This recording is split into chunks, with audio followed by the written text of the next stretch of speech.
జై శ్రీరామ్. దాశరథి శతకము శతకకర్త కంచర్ల గోపన్న భక్త రామదాసు గారు రచించిన దాశరథి శతకము నుంచి 19వ పద్యము భావము. శ్రీరామ, నీ నామం ఎల్లప్పుడు స్మరించేటట్లు వరము నీయుమా.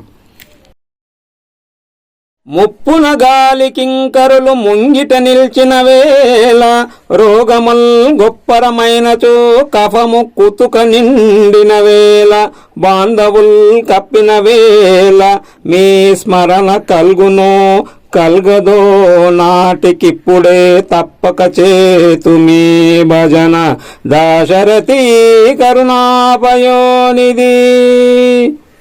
ఓ దశరథ రామ, నాకు వార్ధక్యం ఏర్పడినప్పుడు, నేనున్న చోటికి యమదూతలు వచ్చినప్పుడు, రోగములు అతిశయించినప్పుడు, అంతిమ సమయములో గొంతులో శ్లేష్మము నిండియున్నప్పుడు, బంధువులు చుట్టుముట్టుకొని ఉన్నప్పుడు, మిమ్ములను నేను స్మరించడం సంభవిస్తుందో లేదో, నా అవయవాలు నా స్వాధీనంలో లేనప్పుడు భజన చేయడం సాధ్యము కాదు కదా. అందుచేత ఇప్పుడే తప్పక మీ భజన చేతును. జై శ్రీరామ్. ధన్యవాదములు.